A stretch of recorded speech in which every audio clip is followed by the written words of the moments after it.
Welcome to the Reticle Up podcast, where I, 3-Gun Kenzie, will be interviewing competitive shooters, hunters, fishermen, archers, entrepreneurs, and outdoorsmen.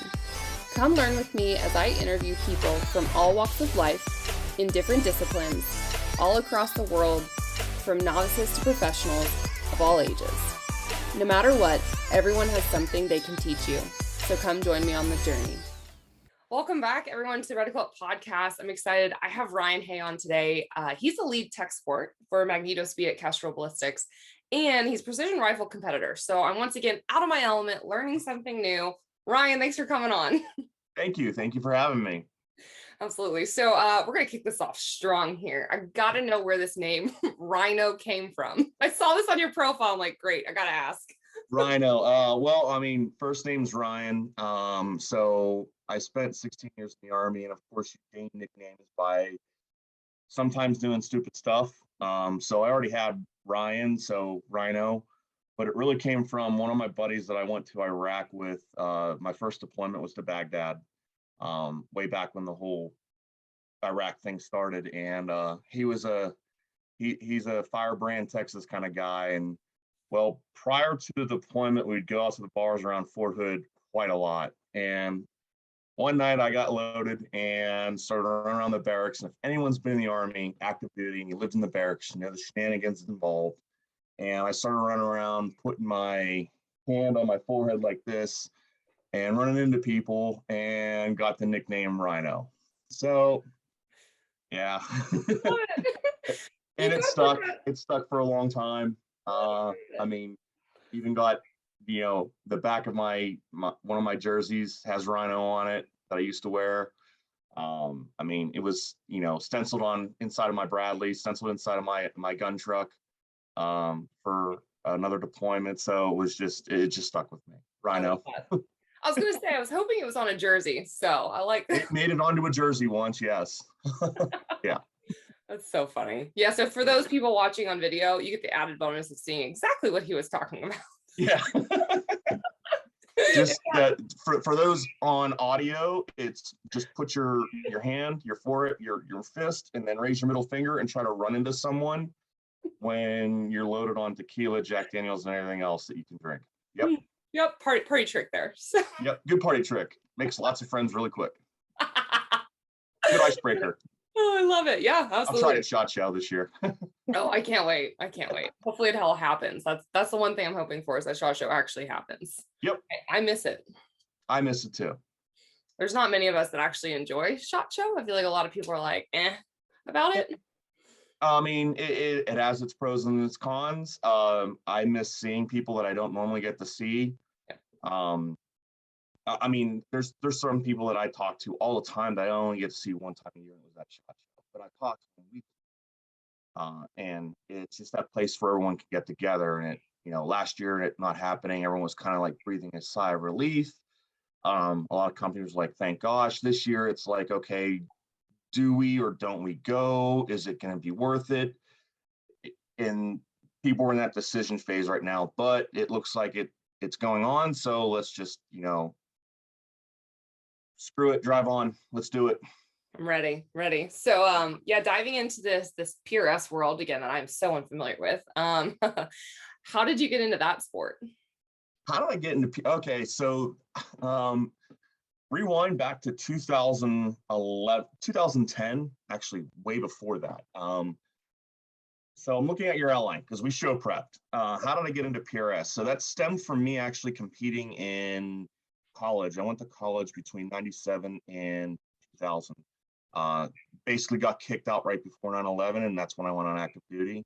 But while I was in college, I was competing in 3-position NRA collegiate, air rifle and small bore. So I was doing the Olympic style shooting with air rifle and small bore, in the jackets, doing all that. And then also started to dabble a little bit into the beginnings of 3-gun around Pennsylvania at the time, and started doing really outlaw style matches out there. And then went active duty and kind of fell off of the competition stuff because, well, I was getting ready to deploy and do all that Uncle Sam stuff. And Then a couple deployments later, years later, it was around 2008 that I started seeing competitions for precision rifle, and I had 2 deployments underneath my belt. Started seeing that there were matches down at Rifles Only, but I never got to them. And I started training up at a place called Tiger Valley in Texas, Waco, Texas, outside of Waco.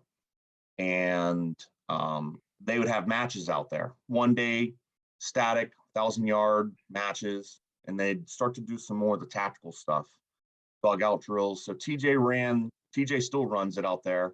Haven't been there in a couple of years, but that's basically where I really got my start in competition other than what I was doing in college.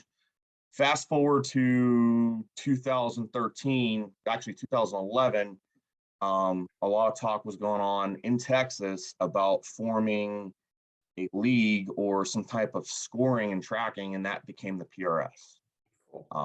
And so 2012, the PRS launched, and I was at Fort Benning at the time. So the first season, unrelated to that, or related to that, I had met Jim and Melissa Gilliland, and I've told the story multiple times on multiple different podcasts. They're still good friends of mine.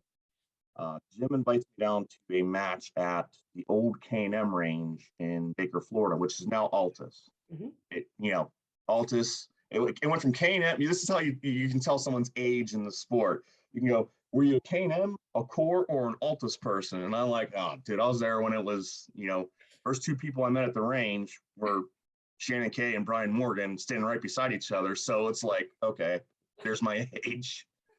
Oh, and I went down there with a bone stock M24. I mean, no detachable magazine, 10 power fixed scope.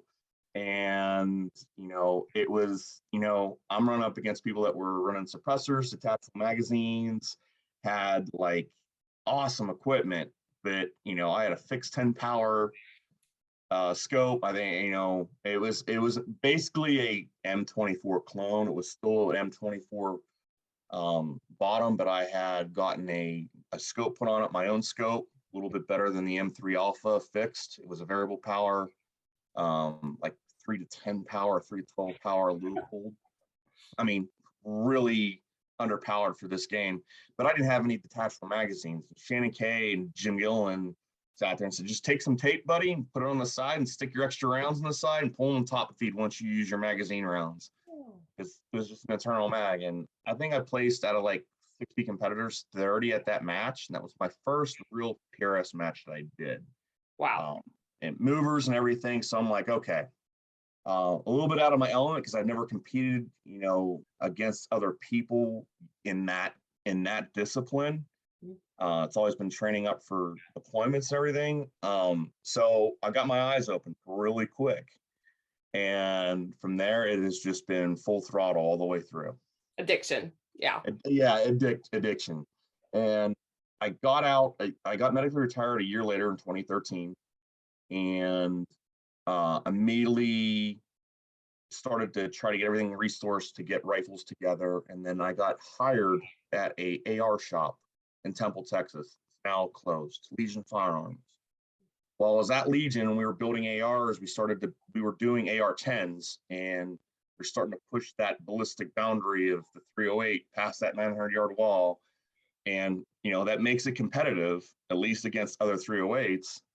So I had a 308 done and went to the first Gap Grind Pro-Am in 2014 as the amateur, running a 17-inch AR-10 308, and placed fairly decent for my first Pro-Am there.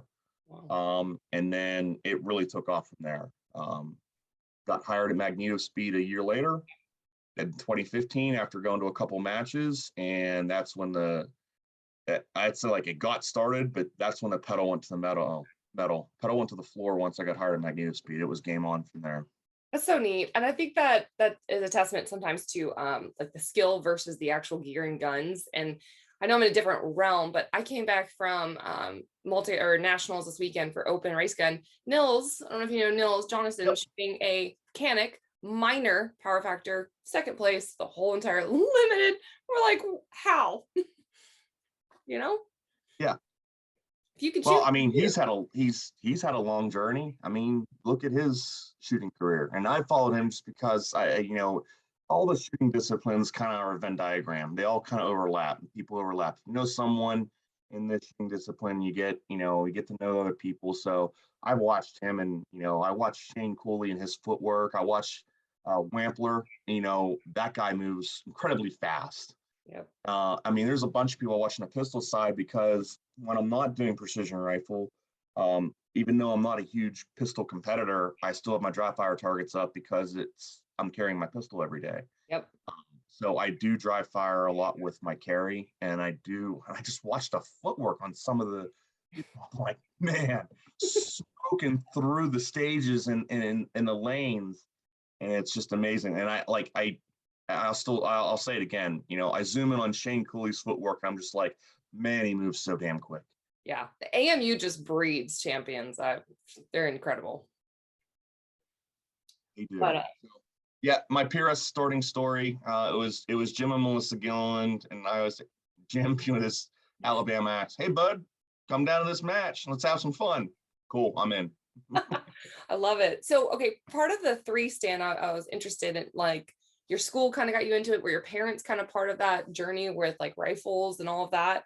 I mean, not many people get that opportunity to do that. So I mean, I grew up in Pittsburgh, just north of Pittsburgh. So in Pittsburgh, my dad got me exposed to firearms very young. I mean, the rifle case glass was in his room. I respected it. I never tried to open it. I never tried to play with guns. I knew from a very early age that these can be dangerous. They're not toys.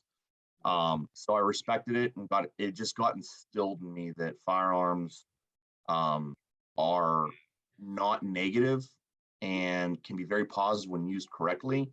And if it's just sitting there, it's not going to go boom unless a human touches it.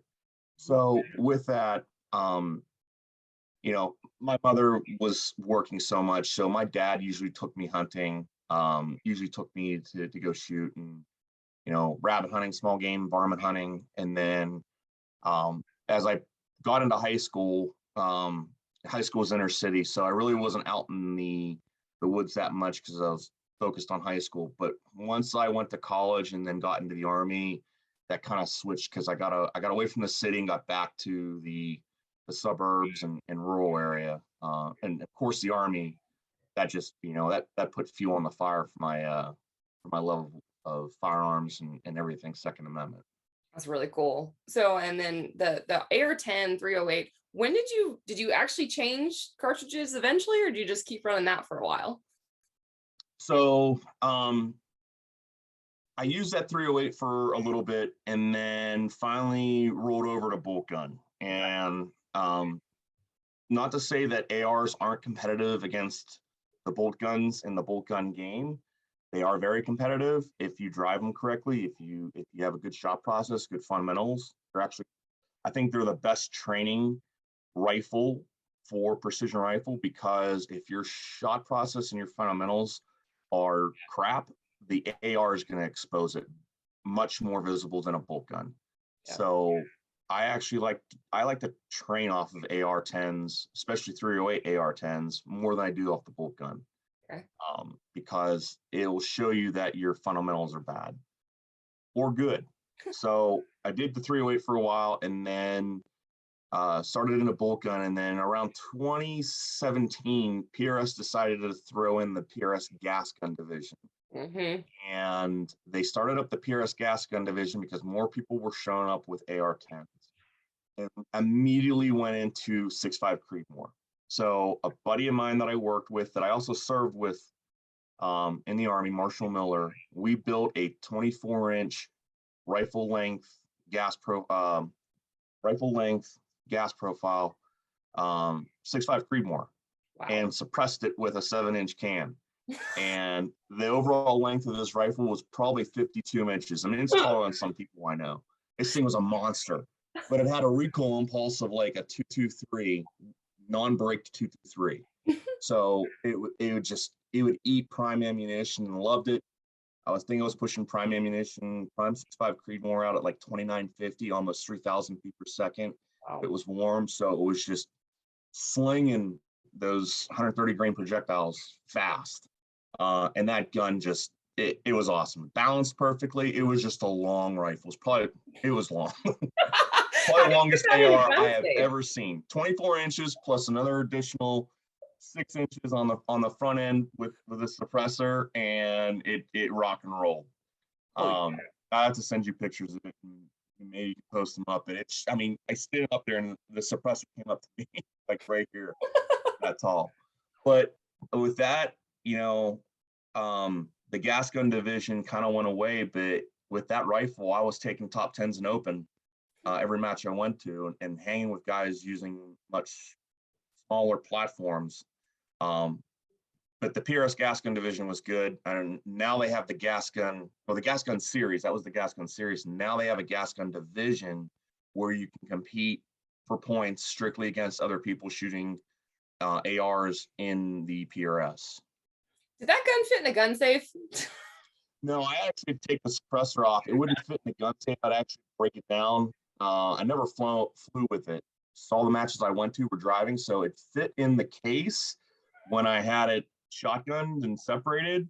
But in the gun safe, no, I actually had to take that and break it down and have a lower and upper right next to each other. That's funny. Where does it live now? Actually, that gun, me and Marshall did on a little collaborative project. It's actually his rifle. That upper and that lower was registered to him, and we were doing some mad scientist stuff with it circa 2014, 2015. And I think it was at the time, don't quote me, but the longest 6.5 Creedmoor on the market, because I don't think anyone else was trying to push 26-inch or 24-inch barrels suppressed using just a rifle length gas system. We did it. We keep all the specs and the gas port measurements in-house. We haven't let that go. Marshall hasn't let it go. Yep. So if we ever want to revisit that project, we have it. Nowadays, everyone's doing 6.5 Creedmoor gas guns. It's been figured out, but this is 2013, 2014, 2015. Yeah. We're starting to dabble in it. So yeah. I love it. I was told to get into some of these sports, you really have to be a gunsmith, an armorer, mad scientist, because you have to know your gun. That's where I fail. You don't have to be. No, whoever for precision rifle, you don't. You do have to have an understanding of ballistics and bullets if you're going to reload, definitely.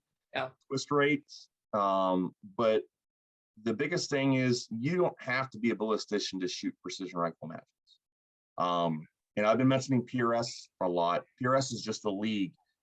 The other league on the other side of the PRS series is mostly East Coast. You have the NRL, which is on the West Coast, and you have competitors all over the country that shoot in different conditions, and 99.99% of them are not ballisticians. A lot of them are gunsmiths that do make rifles for everyone else, but your top competitors, some of them aren't gunsmiths, some of them aren't ballisticians. They're a cotton farmer from Oklahoma, or a 16-year-old girl from Pennsylvania, or a medical student from Utah, or one of the guys from Oklahoma. I said Oklahoma already, or Texas. They're just normal people that love this, that know how to read wind and compete at high level. Yeah. No, that's true. It's interesting when you ask people, we rarely do ask about what people do for work, because we're not there for that. Yeah. But you get some crazy backgrounds, and you're like, wow. And it's not fitting the stereotype, which is really cool though, because you would never, ever, ever meet otherwise. Yes. So that's the neat part. You mentioned something about NRL and PRS. So yes. Can you share about the differences between the two when you talk about those? So you have the two biggest organizations within precision rifle competitions, sanctioned precision rifle competitions, is the PRS and the NRL. The main difference is usually the rules and where the matches are and how the matches are ran. It is geographic based. NRL is more of the West Coast. You'll see more NRL matches out in the mountains, the West Coast, Upper Pacific Northwest, into the Western Plains, whereas PRS is a lot more prominent east of the Mississippi. There are PRS matches out in some of the western states, but a majority of them are concentrated in east of the Mississippi. NRL is known for more field match styles. Field match means it's going to be using a lot of open terrain, natural terrain, not on established range like K&M or Altus now, or the actual K&M now that's up in Finger, Tennessee. But there are field matches within the PRS. It depends on where it's at. So it's all, again, geographic based, but then also the rules. So PRS does have divisions. They do have the open, the tactical, production, and then you have different categories, like gas gun as well, gas gun division.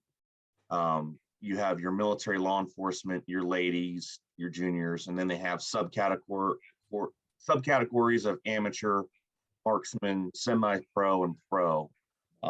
So they have a little more developed in sense of categories and different divisions. NRL has come as you are.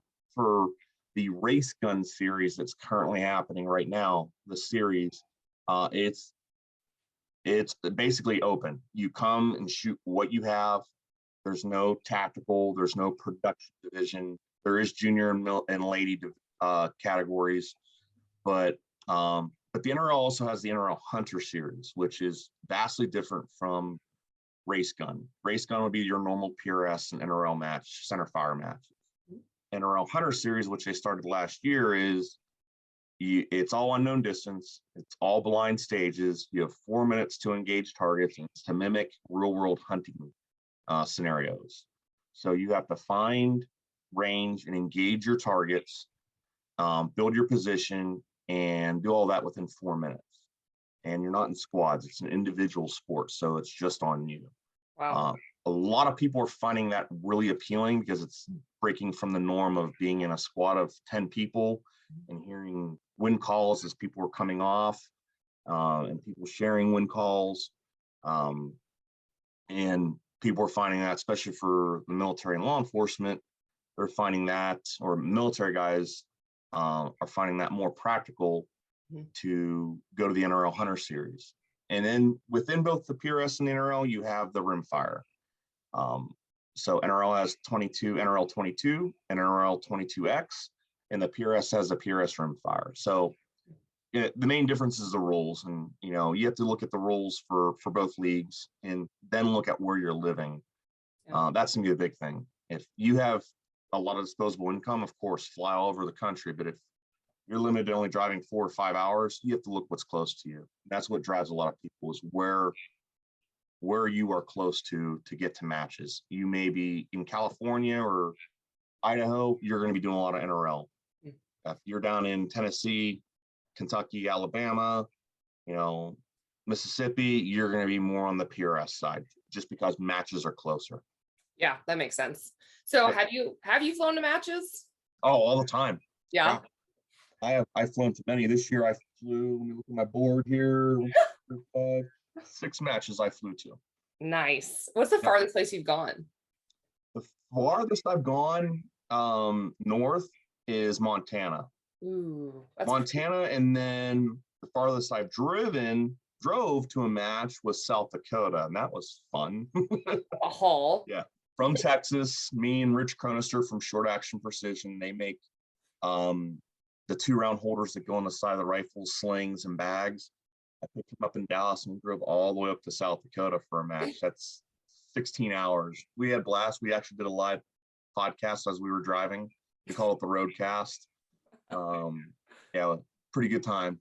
I like that. So, okay, for my sport, I don't know if this yours is the same way, is wherever we go for matches, it is rural. It's in the middle of nowhere. We're lucky we have a gas station. We have shitty food options, horrible places to stay. Is that similar?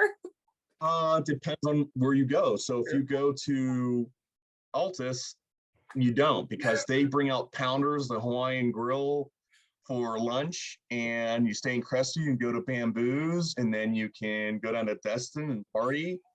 You go to Oklahoma, you're to the matches in Leedy or the old heat stroke matches, you're staying in Elk City, which has enough decent places. it depends on where the match is at. There are some places, you go to Montana, you're near DePure, Montana, there's nothing but Buffalo Joes, and you're out in the middle of nowhere. A town of about 105 people. Yeah. So Yeah. it depends on where the match is at, but some of the ranges are out in the middle of nowhere, and they're near some less populated towns. Others there's a lot of good places to stay. So Cool. we joke about what hotels we're going to stay out and who's racking the most points up for the season on our hotel accounts. I hear that. Oh man. Okay, so your main focus is more on the PRS side, right? Actually, both. I try to even it out. Okay. For matches, there are less NRL matches than there are PRS. Just by quantity, by number, there are more PRS matches. So it's usually around 35 to 40 matches in the PRS season, and the last two NRL seasons have been like 16 to 20. So you're looking about 2-to-1 ratio of PRS to NRL. Yeah. I try to even out the matches I go to, because position I'm at, I'm not focused on just supporting the PRS or just the NRL. I'm friends with both of the management there, and I have to support them both. So I try to go to those matches. Like last year, I did not make it to any of the NRL Hunter matches because I was focused on center fire. This year coming up, I'm probably, and I got my laminated schedules already because I'm trying to plan out 2022 already, my budget. I'm looking at like 6 or 7 NRL Hunter matches, 2 center fire matches, because the NRL center fire series overlaps into 2022 from 2021. I think the championship's in June for that. So I got 2 of those matches. And then PRS, man, they just released the finalized schedule yesterday, and I haven't even put it in yet. So it's, my calendar's going to fill up real quick. You're not type A at all. No. I don't meet very many that are as type A as I do. I have scheduled budget dates. Yeah. Well, I mean, you have to. I have to submit a budget. Kestrel, because this is Kestrel's main thing here. MagnetoSpeed was one thing, but now I'm working for 2 brands that are very integral to the sport and then precision rifle. It's not only the shooting matches, the other shooting events like the gathering that's happening in December, and that's where the U.S. Army Sniper Association and the Marine Corps Reconnaissance and Scout Sniper groups meet. I have to go there and set the vendor tent up, because we also, our clientele, our customer, our market is also military. So it's just not the competition or the hunters, it's also the military. So I have to fill my schedule up. But yeah, the comp schedule fills the calendar up pretty quickly. And then there's the trade shows. So yeah, I have to, like, as soon as these schedules came out, I already printed out every month on a calendar, laminated it so that I can dry erase and scratch it off because it changes 80 million times. And then I got to submit a budget. So I love this. All the behind the scenes stuff of this that keeps me up till like 9, 10 o'clock at night. And then I'm like, okay, then I can go to a match. It's insane. Yeah. When people are like, what are you doing this weekend? I was like, you need to book me 17 months out for one. And then it's like, where are you staying at for this match? I was like, I don't know. Is that 2 months away or like a week away? Because I can tell you now, the other stuff, it's not there yet. It's just, yes. Yeah. I can't keep track unless it's on my calendar on my phone. I live on my phone. Right here beside me. And I have it muted right now, so it doesn't bother us during this. Yeah. So that's awesome though. Okay, so going back to, like, you were mentioning a little bit about open division, the gas division. I guess I have this right, on base division, right? Like an entry level class. So on the PRS side, you have open production, open tactical production, and gas gun. Those are the 4 main. So open is where you're going to see majority of the competitors. That's your 6mm, your 6.5s that are running, velocities up to 3,200 feet per second. The max velocity for both PRS and NRL is 3,200 feet per second. One, that keeps people even on the playing field of muzzle velocity and projectile and ballistics. 2, it helps the match directors save their steel. Yeah. Because if you start running anything faster than that, you're going to start damaging steel. There is also a caliber restriction for both, and that's 30 cal, or cartridge restriction, excuse me. 30 cal, 300 Win Mag. You're not going to see anyone running a 300 Win Mag that much. There's only 2 people I know that successfully run a 300 Win Mag at PRS or NRL matches. One of them is Craig Thomas. He's a Vortex Precision Rifle team member of mine. He's the only one I can see run a 300 Win Mag like a champ, and he does it. He's known, so he's the exception. Craig, I love you. Shout out to Craig. He'll run that 300 Win Mag, and that recoil bucks him just like it's a 22. Cool. But you're not going to see 338s. You're not going to see 300 Weatherby Magnums. Your grandfather's hunting rifle, large Magnum hunting rifles. You are not going to see them at PRS matches. You're going to see heavy rifle setups upwards of 25 pounds or more shooting 6mm. Low recoiling 6mm so that you can spot your misses and see trace. Some people, like myself, still like to run fast 6mm, like the 6XC. I'm usually at like 2950 to 3000 feet per second. A lot of people are running BRs, 6mm BRs, BRAs, Dashers, GTs at like 2850 or 2800, even as slow as 2700 or 2,750 feet per second, so they can see that trace and spot their misses or their impacts on the target. So it's just where you want to run that 6mm. You don't see too many 6.5s amongst the heavy competition, like the diehards. 6.5 is still an entry, and it's still a good training cartridge. But a lot of people shied away from the 6.5s, and that started around 2018. Okay. You start seeing a big shift around 2016 to 2018 away from 6.5 cartridges down to 6mm cartridges. Okay. And what was the tactical division? Like, what is that? Okay. Tactical division, always up for some good drama in the tac division because it's 30 cal and you're supposed to be running ammunition that is representative of duty ammunition. So here's where you can game it at. You can run box ammunition that is used in duty rifles. It's supposed to allow the military and law enforcement to bring their duty rifles to competitions and compete in the division. Mm-hmm. So the caliber restriction that is, of course, it's 30 cal or 223, with the bullet weight on the 30 cal side being nothing over 178 grains. Okay. And a velocity cannot exceed 2,800 feet per second with the 308. Oh, wow.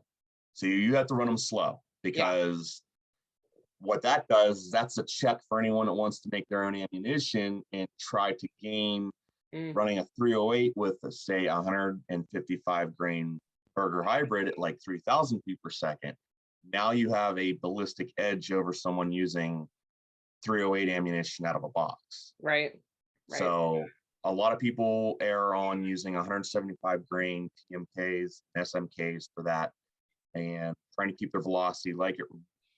A lot of people try to push the velocity right at like 2780, right to that very line of where it doesn't cross the 2800 mark. 223 is a little different. You can run up to, I believe, 78 grain projectiles. So that encompasses 62 grain, 69 grain, and 77 grain OTMs, but you cannot run it faster than 2,900 feet per second. 2,900 or 3,000. I have to go look. It's been a while since I dabbled in or shot in TAC division, but I shot strictly 308 when I was TAC division. That's pretty cool. Yeah. So, and then production is the rifle has to be on the approved production list from the PRS. I'm not going to mention that because that's lately been up for a lot of discussion and controversy, and we'll just skip that topic. Fair enough.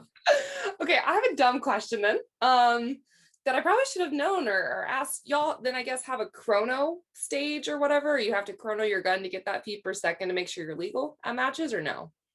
Okay, great question. Here, let me stir the pot a little. There should be something set up because when we go to matches, a lot of us are on the honor factor of not going, especially the TAC division, are on the honor code of not being over that max velocity. I can tell you right now, anyone in open divisions not running anything over 3,200 feet per second. If they are, they're dealing with a lot of recoil and they're not competitive and they're not winning matches.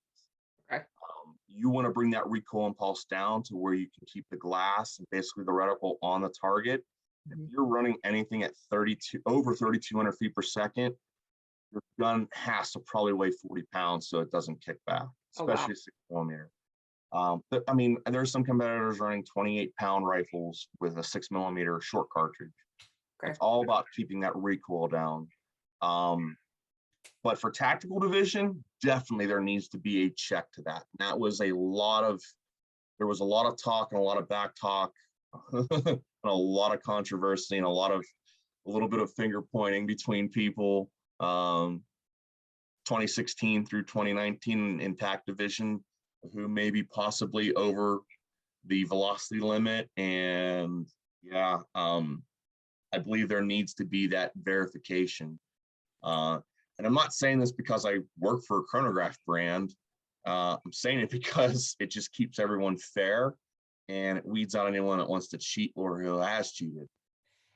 That's common. Yeah, you can end that there, but like even with, again, USPSA, chrono's huge. When they go sub minor, like you're not dealing with recoil and you should be on the lower level of point scoring. I mean, that's shocking that you don't verify and check that, especially at major matches where the win can matter. Oh my gosh. Yes. There's so much drama in these sports, by the way. There is drama, but the rules are there and they need to be enforced. And that was one of the biggest thing is, you know, for tactical division, it's the only thing that really has the velocity that needs to be checked. And occasionally some match directors do. And occasionally they don't announce. Some of them have announced it, some others. Jim C had a match 3 years ago, where he said everyone's going to chronograph. Everyone that runs a 308 is going to chronograph their rifle. And we're going to have an R. When you came in to sign in 0 and you were TAC division, you had an RO volunteer walk with you up to the 0 line, watched you put the chronograph on and watched your numbers and said, you're good. If you weren't good, you weren't shooting that match. Thank you for coming all the way out. You're now ROing or helping. Or pull out your backup rifle and go shoot open division. Yeah. Either or.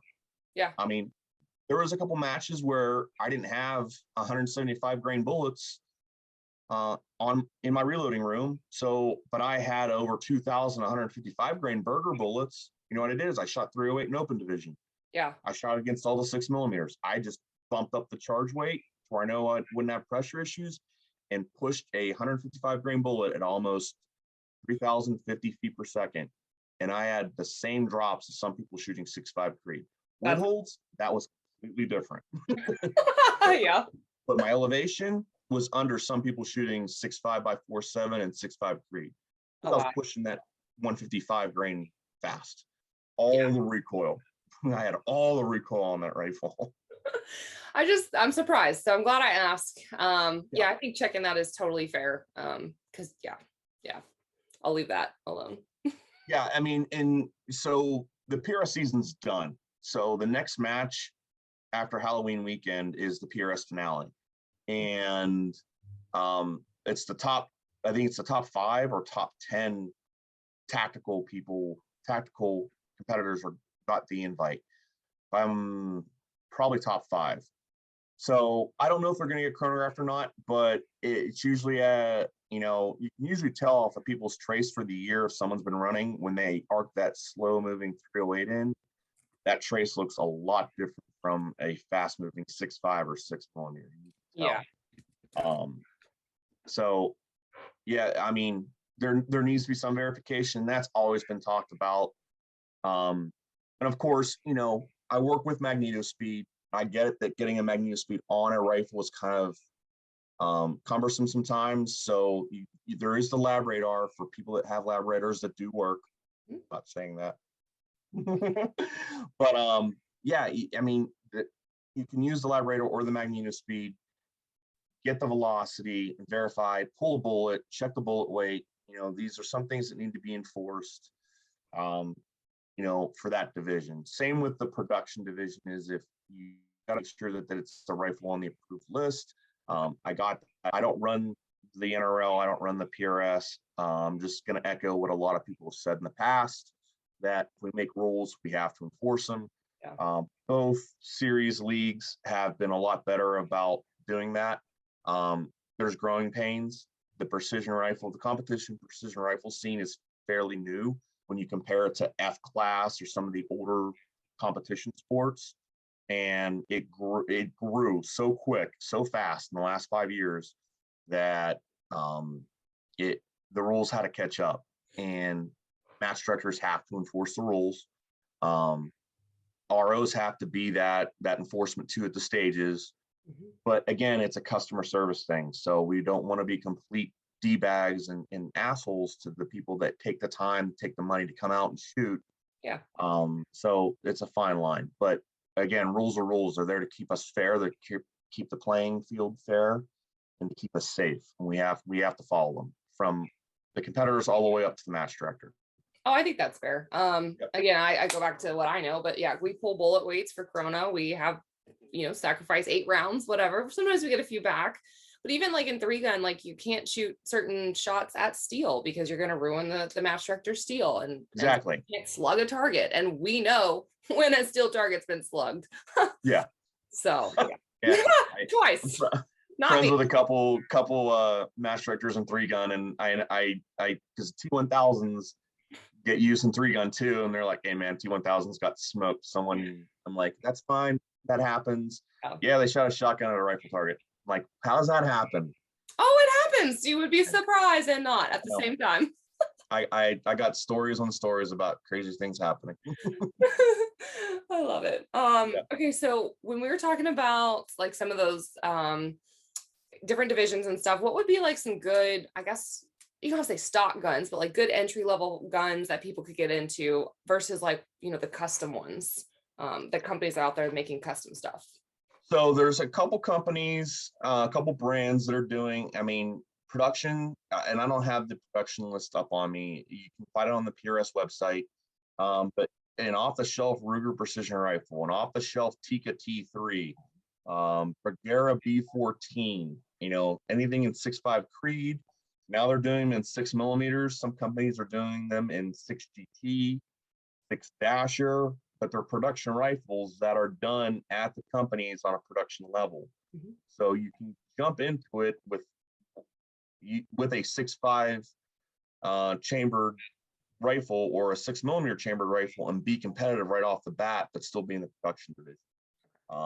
Scopes also too. There's I think it's a $2,500 MSRP limit on some of the scopes, and they have a list of the scopes that are authorized for the production division. Okay. So you can jump right into it. You don't need to go the route of a $7,000 to $10,000 custom rifle. You can get a production rifle right off the shelf, go to a match, get all your gear straight, get your data, and then be competitive. And competitors have proved this time and time again at club matches. They've taken one of their off-the-shelf production style rifles out of their safe, gone to a match, and shot really well with it. So it's really not the rifle sometimes. It's the sack of flesh behind the scope that makes it go good. No, but you can buy your way to victory, don't you know? Well, so what's his name? He runs the podcast with the Van Halen always in the middle. I forget his name. I used to listen to his podcast all the time. He's a USPSA competitor, and he has the heavy metal music that starts out. And to win or to be competitive at the regional level takes time, money, and resources. It takes more to be more competitive at the national level, and then you want to go to the world level. It all takes time, money, and resources. Yeah. So it depends on how competitive you want to be and how much you want to be into it, that how much time, money, and resources you want to dump into it. Yeah. So, of course, adding weights to your rifle isn't going to increase your hit percentage. It may help balance the rifle up better. But in the end, in precision rifle, it's your win calls, how you balance that rifle out, how you manage the recoil, and then your mindset. That's across the board on any shooting sport. Yeah. But with precision rifle, it's really about how you judge that wind. Wind is the ultimate deciding factor. How good of a wind caller you are. How good can you build a position and stabilize that rifle, eliminate the wobble, and break a shot within 15 seconds. So, then 15 seconds might be slow. Sometimes 10 seconds. What? So you got to have all that. So your brain's got to be running that ballistic calculator and that wind judging pretty quick. Yep. Wow. Yeah, someone said to me this weekend, actually, like 92% of shooting is mental and 8% is mental. They're right. Yeah, there you go. Right. Totally right. So can you go anywhere and not read wind? Like if you're out to dinner, if you're like somewhere like on the beach, are you just reading wind? I need to do that more often, to be honest with you. I don't get to shoot and win that much. The range I practice out here in Texas is kind of and I should be going to Reveille Peak. I don't know if you're familiar with that. Yes, I was just there this summer. Oh yeah, I live an hour away from there. So I know Clayton. Clayton runs ATX Precision. We actually have a PRS match, national level match out there yearly, the Reveille Peak Ranch Open. But I need to go up there more, and that's an hour away. I'm usually going down to Copperhead Creek in Marble Falls to practice. They have a 600-yard range, and they put little prairie dogs out at 600, 500, 400, and they're really small targets. And it's a great thing for me to verify my velocity is dead on. If I'm able to hit that prairie dog consistently at 600 yards. But there's no wind out there. Yeah. And when the wind picks up, it gets just jacked up by all the trees in the terrain there. So I don't get good wind calling practice. My wind calling practice is usually going up to Oklahoma and getting my teeth kicked in, going up there because they have some heavy winds. And that's why a lot of the Oklahoma guys and girls are some of the best shooters, because they're going out into that wind and they're constantly shooting in 10, 15, 20 mile per hour full value winds. If you don't train in wind, you're not going to get any better. So, the old adage is, if you want to get better with wind calls, you got to shoot in wind. But I do like one of my Kestrels goes everywhere with me. It's in my truck. I keep it as kind of a spare. And then as I'm driving down the road, I'll look at the flag and be like, maybe that's a 10 mile per hour. Maybe that's a 5 mile per hour. I'll try to do that. Yeah. But I need to do that more. You're not weird. You can never get enough training on wind calling. So Yeah. So okay, let's talk about Kestrels. okay. You work with them, and I'd love to know, for people that don't know what they are, what they do, you want to give like a synopsis on that? So for those listening, I am holding a Kestrel.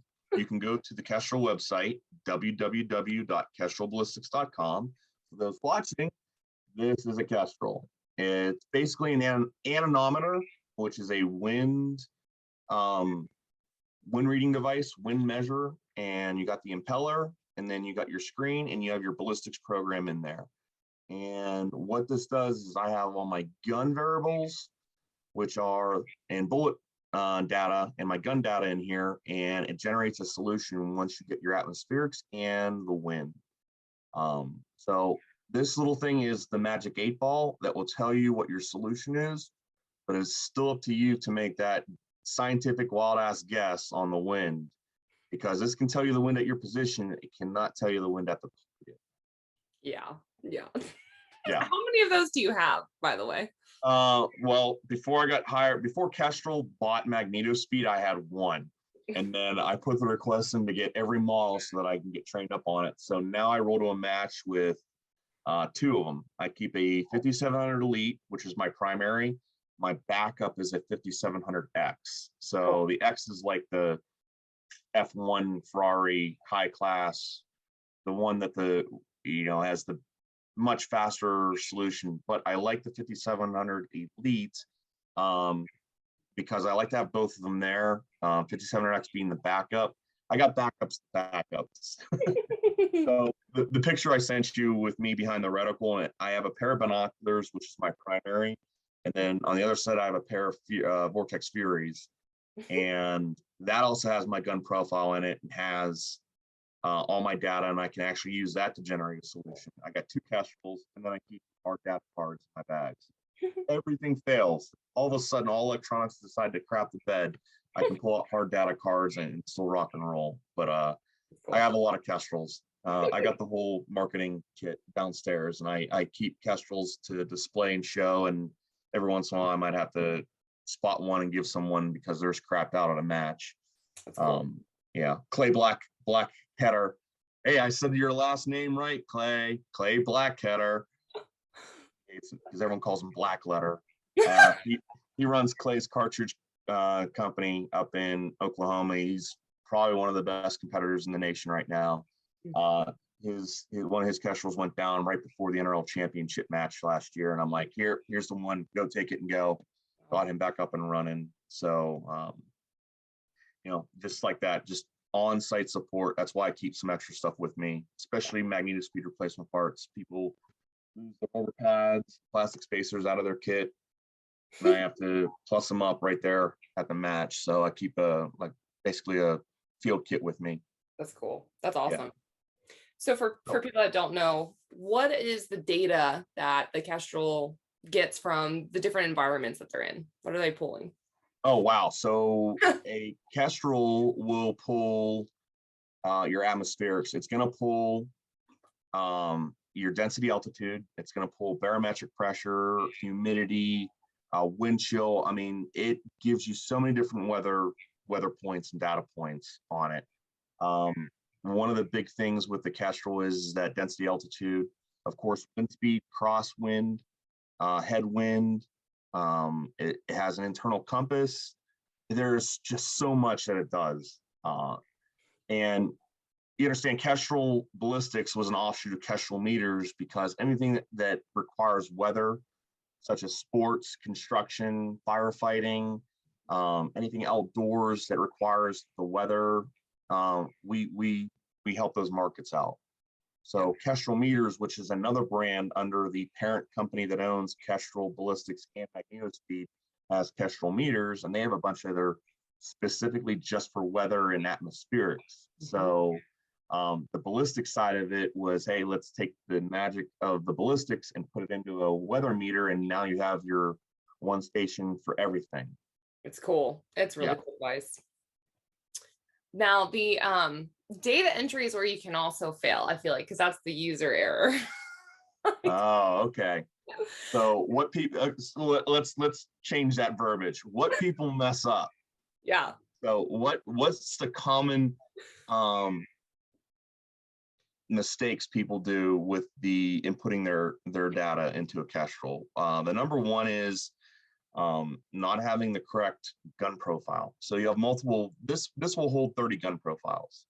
So you have all your data correct. You have everything ready to go for a match, and then go to a match and you just didn't have the right gun profile selected. And you start the match and your data is not matching where your bullet's hitting. You're off like 2 mils. You're like, man, why am I hitting so low? Why is my bullet flying way over the, because you didn't select the right gun profile. That's happened. It happened past on Sunday. I heard a person that had the wrong gun profile in their Kestrel selected. And I'm like, oh, such a simple mistake. Yeah. So you have all these gun profiles in there, and this is basically a digital library of all the rifles you have. Make sure you go to a match and you input the right gun profile, because some people might be running multiple 6.5 Creedmoor hand loads in the same rifle, but they have 3 different profiles for it. Another big mistake is not matching your G1 or G7 drag model to the BC bullet coefficient. They'll mix and match those. So if you put a G1 drag model in, you have to run the G1 bullet coefficient, BC, because if not, you're going to mix and match, and your intended trajectory, your projected trajectory is not going to match your real trajectory, and things are going to be off. And you're going to be going, oh, like my Kestrel, it's messed up. My chronograph is wrong. And then people blame me, and I'm like, no. And I get those phone calls. Scope over bore height. Very, very frequently, a lot of people overlook the accuracy and the importance of scope over bore height, and they'll measure it and they'll say it'll be off 1/4 of an inch. Ooh. Yeah, you want your scope over bore height to be as accurate as possible, because if the further you shoot, the more deviation there is between what your scope over bore height is inputted in on this and what it really is. Your trajectory is going to be off again, because now you're referencing an optic above a bore line, and you have to reference both of those, and people get that wrong. The old adage is, trash in, you put trash into this, it's going to give you trash out. Yep. And occasionally, one of my mentors, Jacob Bynum, you may be right at like 400 yards and 800 yards, and he comes as, a broken clock's right twice a day. It is. It'll say 4 o'clock at 4 a.m. and at 4 p.m. So it'll be a broken clock's right twice a day. This may be right at 2 different ranges, but everything else might be off because of your bad inputs. Right. Oh my gosh. Now, the flip side of that too, I feel like there's an underuse of kestrels by shooters, right? So I wouldn't say underuse. Most of the competitors are using it to the capabilities that they need it right now. Mm-hmm. Again, we're always trying to increase the capabilities based on feedback. We're always taking the feedback from competitors, from military, from hunters, to make our products better. So I wouldn't say underuse. There's a couple features that can be used that aren't used as much, that I don't hear people using as much. The one that I hear a lot of people not using is the MV calc table, and that's when they take a muzzle velocity, say at a range at 79 degrees. They don't log that into their MV calc table, and then they go to a range where it's colder, or they go somewhere else in the country and the temperature is 40 degrees, and they don't log that in. Well, if you log that in, after a while, you start building a pattern of what your muzzle velocity on that specific rifle and load. If you change any other variables, it's off anyway. So change bullets, power, lot, you have to start all over again. But if you have that known load, that known recipe, that known velocity, and it's the same barrel, and you constantly are chronographing it where you go, you can build a table off of where your temperature is doing. So I think that's one of the underutilized things on the Kestrel. Other than that, a lot of the competitors using the Ford off or the applied ballistics are using it how they should be doing it. And it gives you options. One of the things I see a lot of people doing, and this is just me, I use clock direction. You can select the clock direction for your referencing your targets or direction of fire, and then you can select it for the wind. A lot of people will not calibrate their compass and try to get a bearing, and it'll throw it off. So you can use clock direction or you can use degrees. I try to keep it simple. I don't do bearing capture as much. I just say 12 o'clock is always the where my barrel's pointing. It's just from the Army side of me, like wherever I'm facing, it's always 12 o'clock. And if the wind is off my 3 o'clock or it's off my 9 o'clock, that's what I'll input the wind in. Yeah. Other people will try to capture the bearing and do live capture. There's no problem with that. Yeah. There are different methods that I'm fine with that. Brain structure, really. Yeah, exactly. So imagine this. So let me give you some math problems. 3 plus 1. What's that? 4. What's 2 plus 2? 4. Okay. What's 2 times 2? Just bear with me. Stick with me here. I'm gonna blow your mind. I'm gonna blow your mind in a minute. What? 2 plus 2? Or 2 times 2? What's that? 4. 5 minus 1. 4. Okay. How many methods did I give you to reach the same objective? I feel like that was 5, but I'm not sure. Well, I give you a bunch of different ways to reach the same end state, and that's impacts on target. Right? Mm-hmm. There you go. So your method on how to use this might not be my method. Yeah. And your method of doing something might not be my method, but we're still trying to reach the same conclusion. Right. Getting points and impacts on target, right?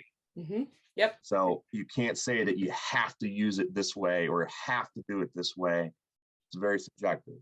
Yeah. There are very few absolutes in precision rifle. And one of the absolutes is you always have to trust the bullet. The bullet doesn't lie. You can shoot with your bipod on a mat. You can shoot with your bipod off a mat. You can shoot front loading or a push or pull technique. It depends on how your body is, and a lot of things are subjective. So when people say absolutely you have to do this, I kind of go, nope, watch. I'll do it a different way and I'll still get the impact on the target. Cool. So there are very few absolutes on precision rifles. So I can't say you have to use clock method with the Kestrel. You have to do this with the Kestrel.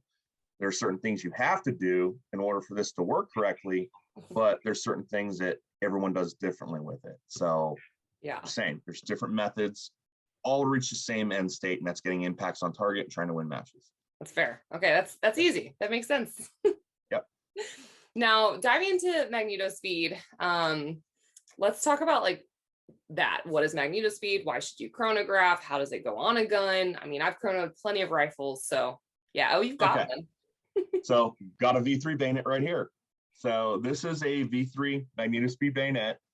This goes actually on the rifle, and if anyone's following along, not watching, you can go see a bunch of videos, look up MagnetoSpeed chronographs, attaches right onto the barrel, or you can get an off the barrel mount from a bunch of companies. And basically what this does, and well, first off, do we have the chat? Oh, we don't have chat, do we? I can drop you video. Oh, I thought we did. No. Yes, we do. Okay. There we go. Wonder if I can drop you the video and you can screen share it while we're talking. Would that work? Let's try. Okay, let's try. All right, let's go. This is straight what this video right here will be basically, let me copy that. All right.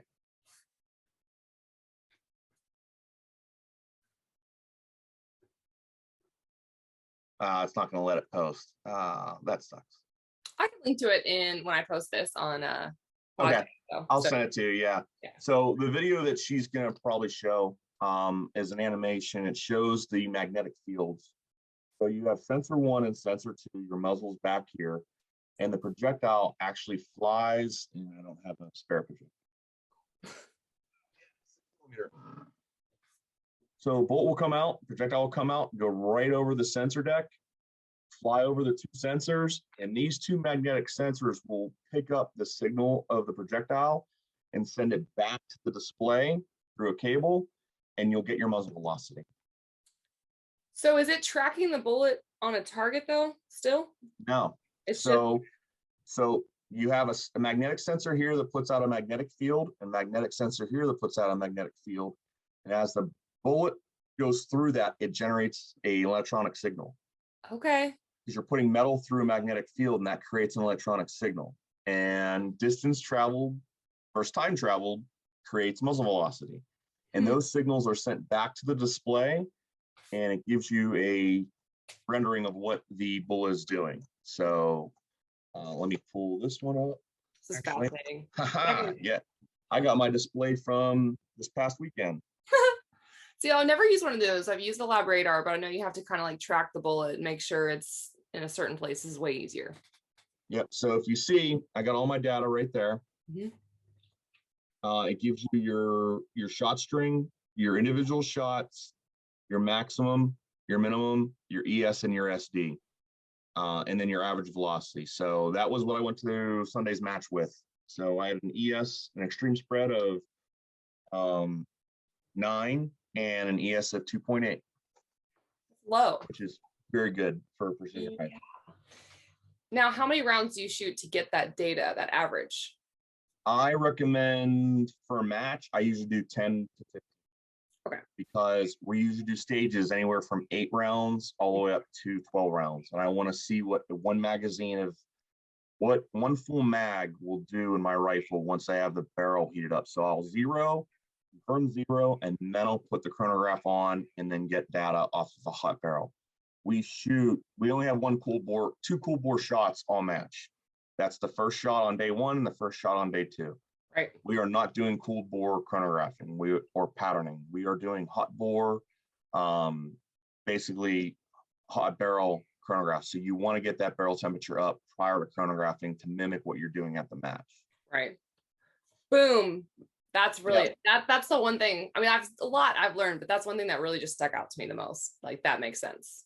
Wow. You got that? You got that? Some people, Wow. Like, that's brilliant. a lot of people want to zero and chronograph at the same time to save components. That's great, but again, during a competition, I'm speaking strictly competition shooting. Yeah. You only have 4 shots the whole match, and that is your first shot on day 1 and your first shot on day 2. So out of 181 possible points or shots, 2 of them are going to be cold bore. Don't focus on what your rifle's doing under cold bore. Focus on what your rifle's doing hot after you have 10, 20 rounds through it. That's why I chronograph after I zero. Okay, so this is not very far, I guess, in your world, but I've shot in a match out to 650, right? I'm kind of questioning now whether or not I chronoed it well enough, because I feel like there's match directors that always put the stupid paper before you go to long range, and that's a different barrel temperature. Does that matter? So first off, 650 is an average target for us. Yeah, exactly. It's not far for y'all. It's not far. It's not far. So, but it's still long enough that still eats a lot of people's lunch, depending on the conditions. Yeah. So at 650, we can sometimes get 12-inch or 10-inch or even 8-inch or even 6-inch targets. Oh, wow. Okay. So when it's this past weekend, I just got to say, at 650, we had people zeroing a lot of the 600-yard and 500-yard targets this past weekend because Mirage was so bad that it washed the targets out. Anything, nothing. There was no berms behind it. So you were sending it on a prayer of like, I hope my wind call's right. Impact, oh, it was right. And then your neck, you missed the rest of your shots. I got one. So, go back to what your question was with the hot barrel versus cold barrel, the paper targets. Mm-hmm. So does that matter if I've only chronoed my long range ammo versus and I've chronoed the burner ammo, as I say, but like, I feel like I always have a hot barrel before I go long range or prone or whatever they do for us. You want to keep if you're getting a hot barrel chronograph, keep it consistent. Mm-hmm. So if you know you're going to be shooting, and if the course of fire has that paper stage where your barrel's going to be hot, and then you're rolling right into a long range, you get to switch your ammunition. Of course, chronograph your long range ammunition while your barrel's hot. Don't try to get a cold bore shot. Yeah. ARs is even more different because when you chronographing ARs, there's always the difference of how that first round is chambered under mechanical pressure or mechanical operation of releasing the bolt and letting the AR send it home under spring tension versus gas impingement and then coming back and picking up the round and seating it under normal cycle operation. Okay. The seating, the bullet is seated different. Yeah. It happens. So you're one round off of when you let that bolt, when you're at the range, you're testing your ammunition, and you release the bolt catch, and that bolt goes forward and sends that first round into chamber, it locks, and it's under mechanical force. That could seat that round different than it was when it came back and starts picking up the rest of the rounds. When I'm doing ARs, I throw up my first round. Okay. Boom. That first round on that string, I don't even look at it. I delete it, especially if it was the first magazine, and it was cold bore. I definitely delete it. Okay. But for all the time I've done ARs, I've always thrown out the first round. Okay. That's competition only. Yeah. For anyone listening that's military and law enforcement, don't listen to that. You might need that shot. You have to. So, and hunting as well. Yeah. So a lot of hunters, a lot of the precision rifle market, majority of the precision rifle market, the biggest bubble, the biggest slice or Venn diagram circle of the precision rifle market is hunting. And of course, you're only taking 1 or 2 shots. You're only maybe loading 300 rounds a year for hunting. Some people have, like, I'm doing 300, 400, 500 rounds a month. Some people that are just doing straight hunting may not be doing that many rounds, and they cannot afford to, dump 10, 15 rounds into a string. Of course, they need the chronograph to find that velocity off those first couple of rounds. Yeah. They're going to be hunting cold bore. So, there's different applications require different needs. Just because I'm doing competition, I can't say that you have to do all that for all your precision rifles. Right. Military and law enforcement, completely different realm of world, and hunting, completely different. So, bear in mind what your application is going to drive your methods and your techniques and your tactics. Brilliant. I learned a lot just there. That all made so much sense. So much. Okay, I skipped on the tangent there, but going back to the MagnetoSpeed, what data does it that you have to put into with the standard deviation and all the differences? What are you putting into the Kestrel? And then how does that determine your holds, your dialing, and all of that? So the only variable that comes off of the chronograph, any ballistic chronograph on the market, commercial chronograph right now, it goes into the Kestrel that the Kestrel will accept is your average velocity. Okay. So your ES, your extreme spread, your standard deviation, your minimum and your maximum are just data points for you to look at and have them. But the only data point that goes into the Kestrel to complete the ballistic solution is your average velocity. Okay. That's the big one. Now let me power up the display on the D3. Quick question too. So if your spread is not a 9 and it's like 100, you're whatever the bad number is. What's the bad number? What's a bad? 100's a bad. I would not go to a match. What's I would the not lowest rifle match with 100 ES. Okay, that's bad. Right what's the lowest bad number? What's the lowest bad number? Yeah. I'd go to a club match with nothing over 40. Okay, so 40. Say 40 and above, whatever. You're starting over and figuring out your bullet reloading or whatever, right? I have an ES of 40 and like an SD of 20 coming off my reloading bench. First, I'm going to go see if I was reloading drunk. And then I'm going to go look at my dies. Then I'm going to go look at all my components because if you're good at reloading, you should not be chucking ES of 50 and SD of like 20 ammunition off your reloading bench. I don't reload. That shows you all you. So the hand loading controls those factors, those variables. But I've thrown some factory ammunition and had an ES of like 30 or 40, and you're at the limit of what the factory ammunition does in that rifle. Yeah. So think of it this way. Let me blow your mind again. I've taken 6 different brands of 6.5 Creedmoor and put them all into the same rifle, and I've had 6 different results. Yeah. So I've taken, and I'm not gonna tell one brand over the other. I've taken brand 1, and it had an ES of 20 and an SD of like 7. Then I've taken brand 2, and I had like an ES of 50 and an SD of 20. Then I've taken brand 3, ES of 10 and an SD of like 0.5. Wow.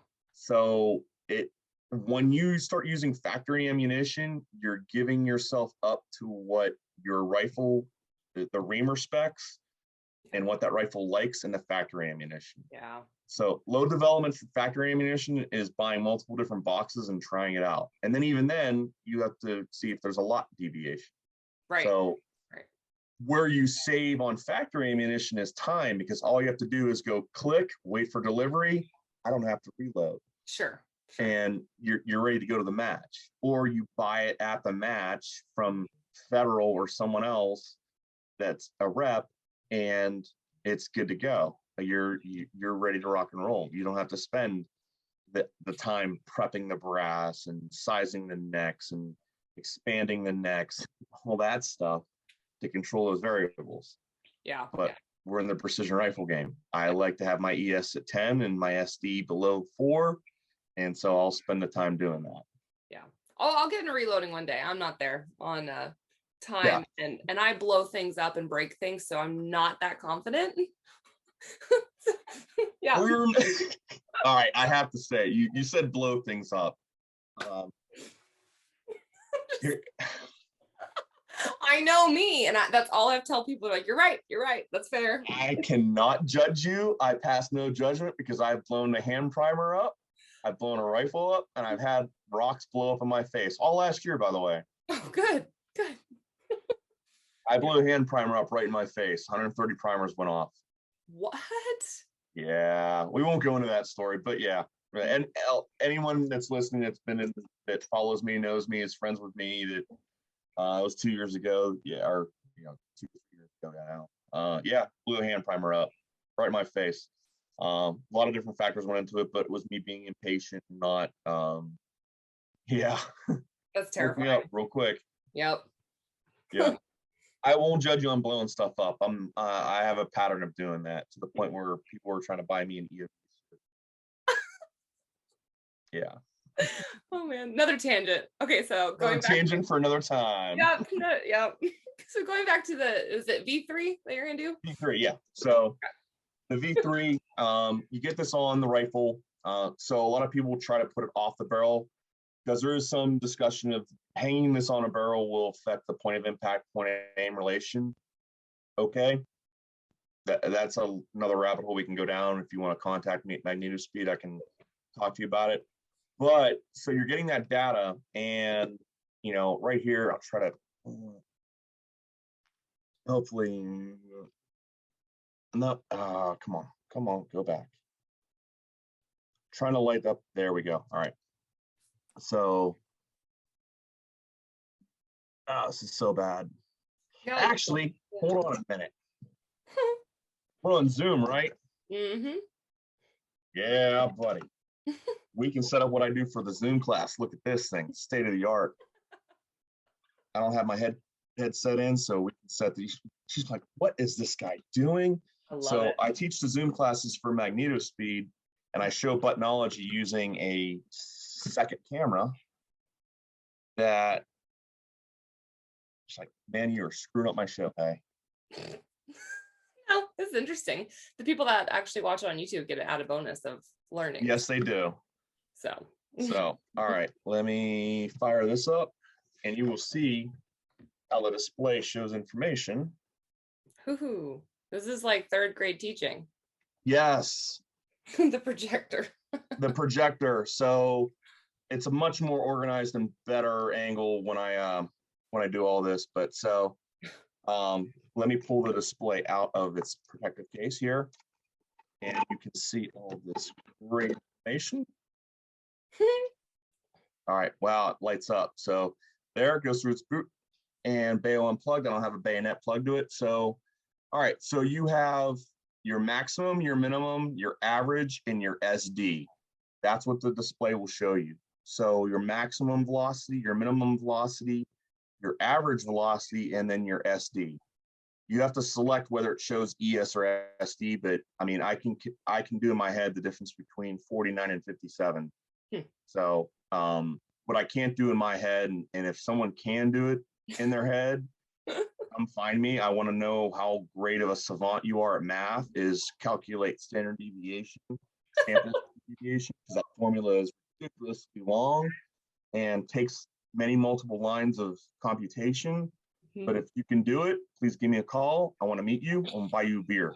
So that's why I keep it on SD, because most of us cannot figure out SD on a shot string with 10 different variables, but we can figure out how to subtract 57 from 49. So I keep it on SD. Well, I'll still pull my calculator out on my phone and try to do it sometimes. I like it. So that's what it shows.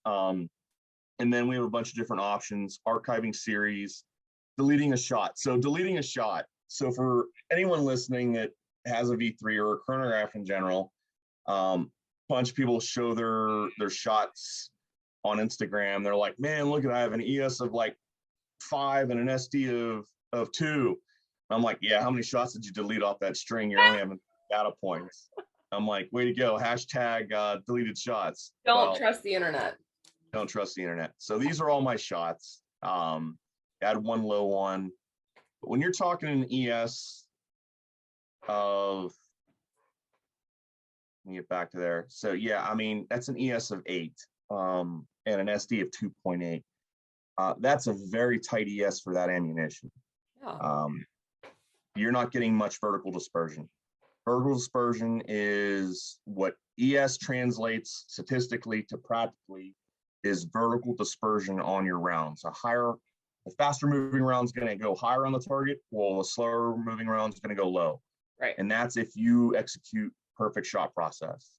If you have an ES of 40, a 1 MOA target at 700 yards out to 1,000, you could miss just basically because of the ammunition. Right.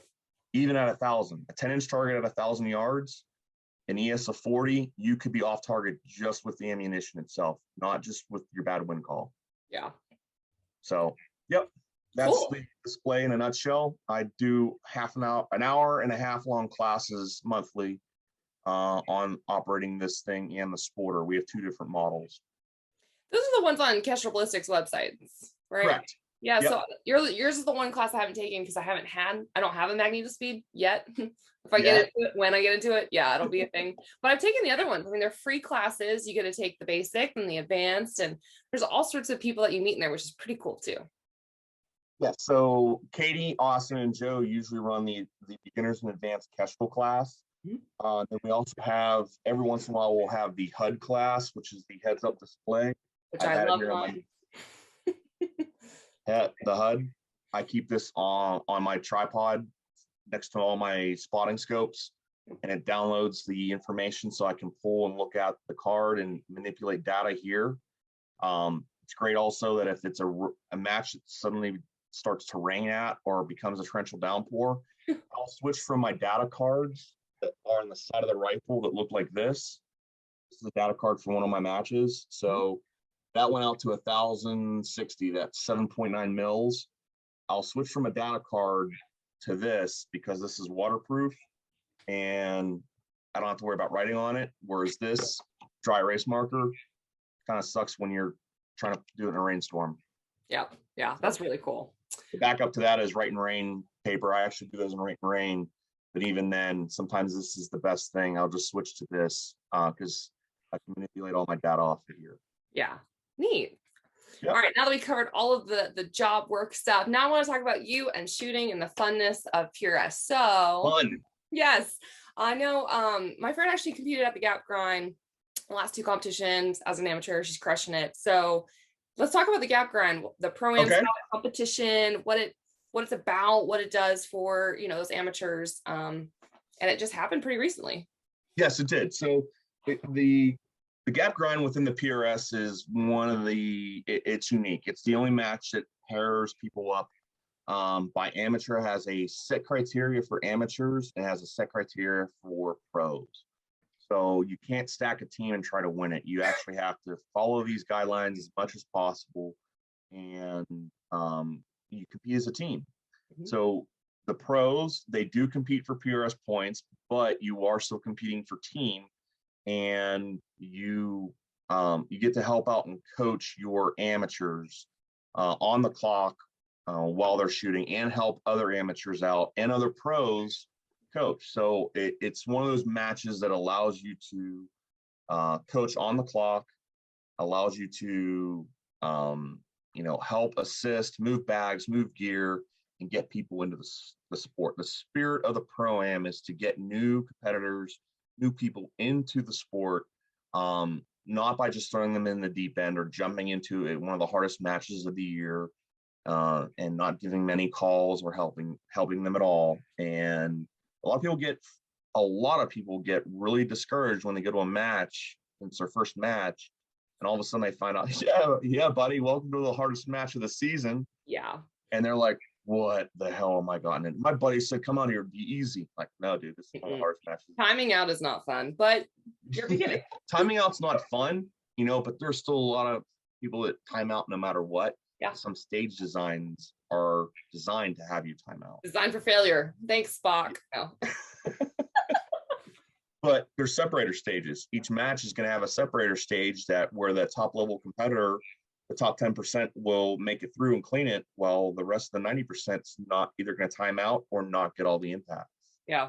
The Gap Grind is not designed to have those. It's designed to have the course of fire. Everyone shoots the same course of fire. The amateur will shoot bigger targets than the pro, and everyone has the same 2-minute time standard, or I believe it actually might have been 90 seconds. But the amateur will shoot larger targets, whereas the pro is shooting smaller targets. And sometimes their course of fire requires more movement. The pro's course of fire requires a little additional movement and switching between targets, whereas the AM only has to shoot one position, one target. So there's There's some differences in the course of fire, but they're allowed to get coached on the clock. So that's the one unique part about it, is they can receive wind calls, they can receive guidance from all the pros and even some amateurs if they want to help out behind them while they're shooting. Okay, and then how would like an amateur who has no pros in their life find a pro? Like, how do you do that pairing?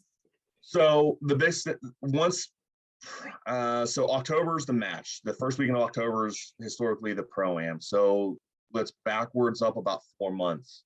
Now they'll start doing the registration, and all the PRS will start putting that on the website and on the Facebook pages. And if they want to sign up, the best thing to do is to watch the Facebook groups. Get into the regional Facebook groups that are for the PRS, and then follow the PRS website, follow the PRS main Facebook page, and you'll start to see the announcements.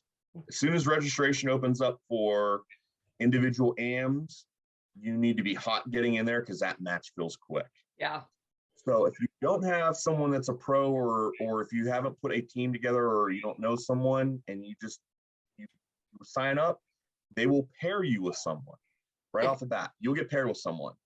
So roll the dice. You might get paired with someone from Team Gap. You might get paired with Melissa Gillen. You might get paired with who knows. I can throw names out there, because sometimes people just say, hey, just sign me up as a pro and give me a random amateur. Let's go. A lot of people select their amateur early on, and they'll start going to matches together and training up together so that they can talk and communicate. I don't find that to be gaming. I don't find that to be wrong. Actually, it's very healthy to do that. Reason being is, say for instance, this year, Clayton Porter, he's here in Texas. He's been in and out of precision rifle matches for a while, and this year he finally got serious about it.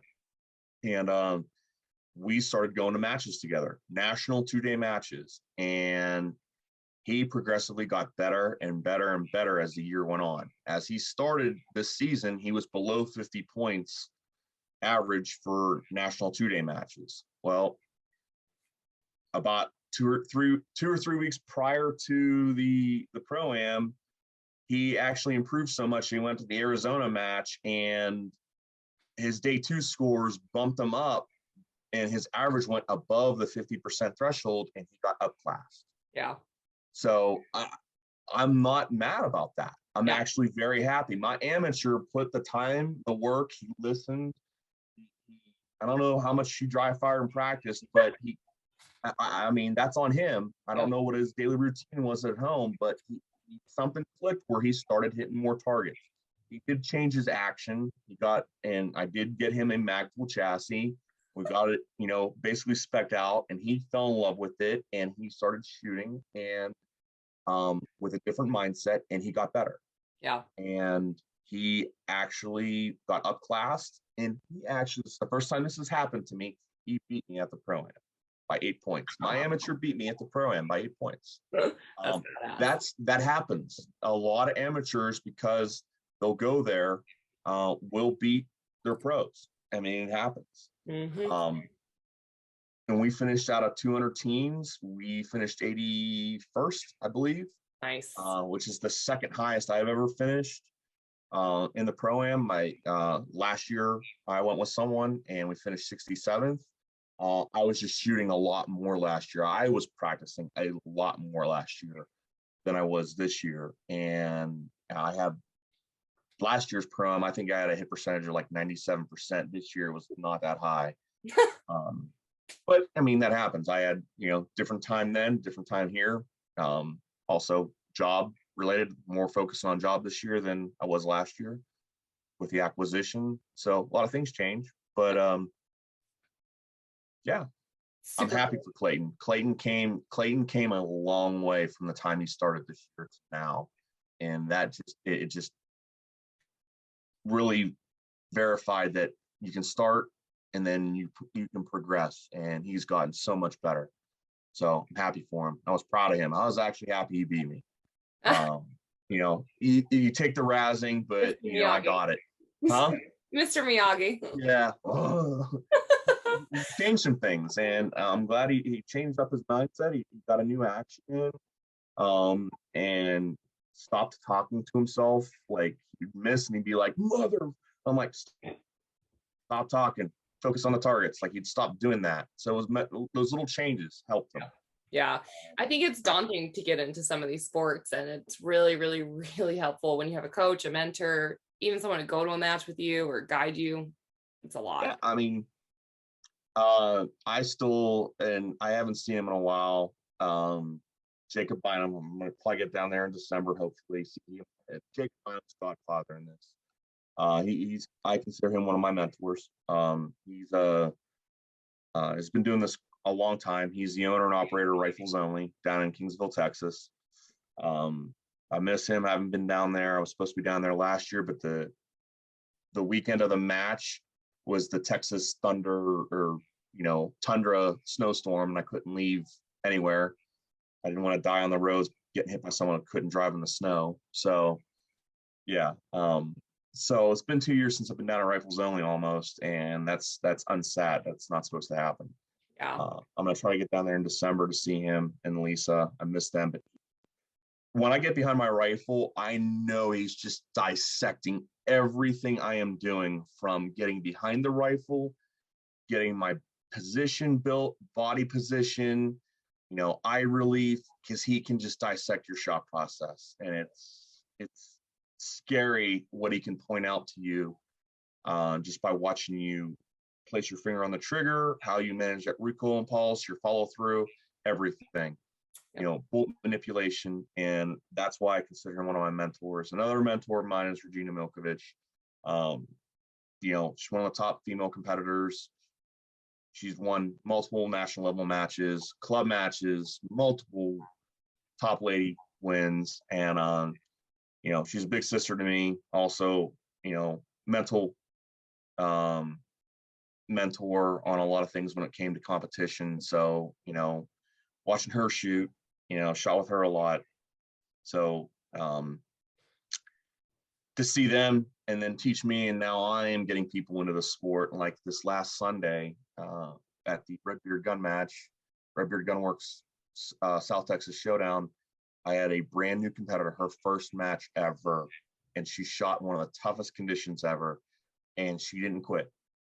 And I got second at the match. I finally pulled a good match together, even though it was like 64% hit percentage because the Mirage was so bad. Wow.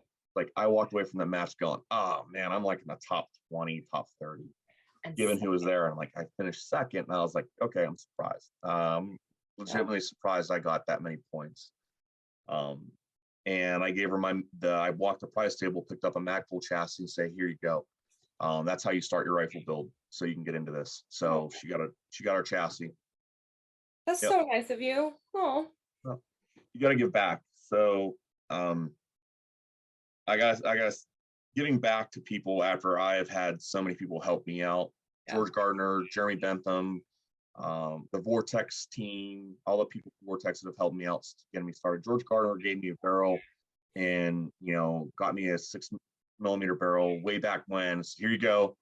I bought the barrel, and then that's what got my first 6 Creedmoor done. And then Jeremy Bentham got me linked in with Defiance, and then got linked in with Vortex Optics through Ruben Ackelson, who's Ruben. Yep, just saw him this past whichever match he shot. Yeah. So and then Ruben passed me off. Ruben stayed with the 3-gun side, and Nick Laufenberg picked up the precision rifle side, and then he passed me off to Nick, and Nick, I've been friends with Nick ever since. So I mean, a lot of people have helped me, and I need to pay it forward a little bit. So sometimes I'll donate my prize table walk, or I'll give something away to ROs, or very rarely when I'm up in the top 10, here's my prize table walk. Go walk, where I'll take off the table and give it to something. Unless it's primers, because I will still grab primers, bullets, and gunpowder. Sorry. No, that's a commodity now. That's what keeps me shooting. So. Yep. I know I will never get enough for a prize table, but I will RO the crap out of way too many matches. Yeah. Well, I'm ROing the PRS finale. I'm not shooting it. I'm not competing in it, even though I got the invite. I'm gonna RO it, just to give back a little. Plus, I'm running low on 6mm bullets. So of course everyone knows ammo shortage, component shortage right now. So I gotta look at 2022, like unless I get a big shipment of bullets in, I'm not gonna be competing that much with a 6mm. So Yeah, it sucks right now. So for you, over the years, I'm just curious, like, how did you improve your shooting? You know, what was your dry fire routine? All of those things that progressed you as a shooter. What did you do? my learning curve has been a lot smaller, or I mean larger than others. I've taken a longer time to get where I'm at than some others have, mainly because of just life and work and everything. Biggest thing for me was trying to find balance on the rifle. For a while there, I was trying to brace on impact on barricades and force the rifle not get steady. And sometimes I'm thick-headed and I don't listen to people that are doing things better than me. And I didn't embrace some of the trends that were used or are still being used. So I had to kind of ditch the ego and watch how people were competing, and then make some decisions on gear, and then dry fire routine, which I still don't dry fire enough. Dave Weiss, who's part owner of WeBad, just picked up and started doing dry fire again, 20 minutes to 30 minutes a night, and then he went from like being above mid pack to finishing third, 10th, 5th. It's like he automatically just jumped, and he's been doing this for a long time. Right. It was like John Travolta, come back to, resurgence of his career. Like, oh, hey, it's me. I'm back again. I'm in the top 5, top 10. I'm like, hey, Shit. Super Dave's back again. Because he was dry firing. He said, just dry firing. Just dry firing. I'm just manipulating that bolt, trying to bring my, wobble down on the rifle. And I'm like, he's quoted saying, like, look at Allison Zane. Allison Zane is at 300. She's at the top of the game right now because she practices relentlessly. Mm-hmm. She practices, she goes to matches, and she practices. So for me, I need to practice more. But my progression was finding a rifle setup that I liked. I used to run J. Allen chassis. Before that was a couple different off-brand chassis or stocks, but I ran a J. Allen for close to 8 years. The rifles balanced out fine. It was just me on the gun. And then finally I started listening to a couple different competitors, started opening my mind up to what Jacob was saying about being stubborn and how I was running the bolt. You don't have to run it rape dape and run it like a machine gun. And then remembering that you need to have fun, because having fun and having a good mindset at matches makes it better. This is technically work for me. So if I look at it as a job, I don't have fun sometimes. But sometimes there's very rare cases that I'll go to a match and I say, okay, I had fun hanging out with everyone. I just didn't shoot because I didn't care. But I mean, it's my job. I love it. I'm happy. Absolutely. I think I went from 6 Creedmoor, and then I jumped right into TAC Division and shot 308 for about 2 years. And then I switched back to Open Division and was starting to run 6XE. And I have been burning 6XE barrels out since then. So it's like, I think I have like 6 barrels that are now burned out. And many more on the shelf that need to be burned out. So I'll continue to run 6XE for a while. I'm kind of married to that cartridge. It's not a bunch of people say it's a niche cartridge. It's also a components issue. I can run 4 different types of brass, small rifle primer and large rifle primer, and I can take a bunch of different bullets. So I'm not just stuck to one bullet, one brass type, one primer type for the cartridge. I can mix and match, still make the rifles operate and get low ESSD numbers and still compete. So that was one of the deciding factors on selecting that cartridge back in 2018. I think that's actually a good piece of advice for people now in these times. I mean, even in the pistol world, like they're having to change powders. That changes everything. Like you said, you got to start over from scratch. So if you can find a barrel, whatever, that can run different things that will work, I mean, that's huge because that's literally everything for your competition. Yes, I mean, I'm feeling the crunch right now. I'm out of Nosler 150 grain projectiles, so now I'm looking at. I have about 1,500 DTACs, which is 150 grain. It's pretty much the same thing. Yeah. David Tubbs 150 grain DTAC, non-coated DTACs, and then I have 2,500 Hornady 6mm 8 tips. So I have enough to run a couple matches, but once I am out of the certain bullet, I'm gonna have to start that load work up again, kinda, because I can kind of fudge knowing what that barrel likes with the twist and what the barrels that I use like. So, but I still have to start over and try to verify and try to get a good precision node and a good velocity off of switching to a new bullet. Yeah. When I finally switch to the 110s, it's going to be uncharted territory because I've never shot the 110s in a 6x before. So we'll see how that works. Ooh, fun. Yeah. So what's the longest shot you've ever made in your career, whether it's timed or like in practice?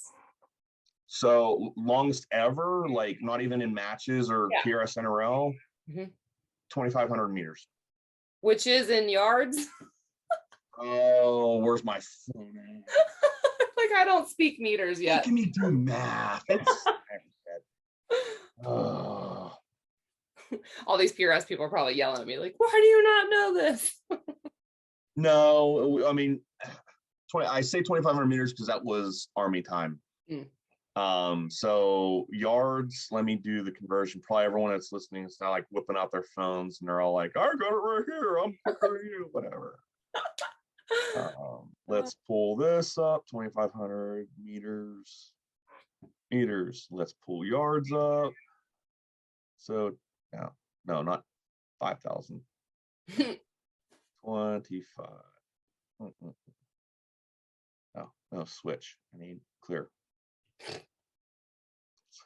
Math is hard. Okay, that's 2,734 yards. Holy shit. Yeah.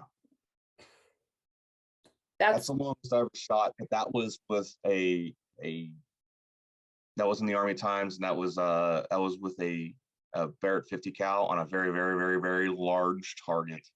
Still cool. Huge target, like barn door size target, volleying it in like where you see some of these ELR, not the good ELR competitors, but some of these people that claim world records and they're shooting 30 rounds. Yeah. Trying to like bracket it in. Meanwhile, I can like call an artillery round in on that target with like 2 calls. That's yeah. Cool. So the longest I've ever hit a target off of a rifle was that, but that was with a Barrett 50 cal. So the longest shot I've ever made anything with a projectile ever was from a Bradley. That was during gunnery with a Bradley when I had to shoot a I think it was 3,200 meters. But that's using a 25mm. That doesn't count. I'm in a Bradley fighting vehicle. But that's like one of the coolest things you've ever done, right? Like shoot those guns, make those shots, have that opportunity. Yeah, I mean, time in the Army as a Bradley gunner and Bradley commander, and then being in every position in a tank. So I was in 2 different MOSs in the Army, a 19 kilo, which is a tank crewman, combat tank crewman. So I drove a tank. I was the loader, the driver, the gunner, and the tank commander. And then I switched MOSs prior to going active duty and became a cavalry scout. And then that's being in a Humvee if you're in a motorized light type reconnaissance. And then I was in a Bradley. So I was also I drove a Bradley. I was the Bradley gunner. I was the dismount in the back. And then I became a Bradley commander as I progressed up and got promoted. And being a Bradley commander was fun because that was my time with the 3rd Armored Cavalry Regiment. It was just a good time. Met a lot of good friends. I have a lot of good friends from that time. Very cool. Very cool. So rounding this out, I'm curious if primers aren't the issue and components and all of that. What is your 2022 goals for shooting, or what are they? 2022 goals for shooting. Well, first goal is Figuring out decide your on how calendar. many matches I'm going to shoot. Get this schedule planned out. The second goal is to find more bullets because I'm sitting on 80 pounds of powder, and you can see all the primer boxes back there. I'm not hurting on primers. Yeah. So once I have bullets, it's like a whole new world. I can go to more and do more things. Great. Right now, which means I might be ROing a lot of matches next year, which there's no problem with that. 2022 goals right now, if components weren't an issue, I am definitely going to be doing 5 to 7 NRL Hunter Series matches. Cool. I want to get back to using back to the TAC division with PRS. So that means 30 cal 308. Getting another 308 built. It's going to be a monster rifle. It's probably going to be a 30-pound rifle right off the bat. I'm just going to say it's going to be huge. That's cool. I know some people say heavy guns are stupid. No, I am going exact opposite. I am weighing this thing down to where I could probably work out with it. I mean, you're going to have to move it around. I have to. I do need to work out more. So damn kettlebells got dusted off. Got to. Just cracking up.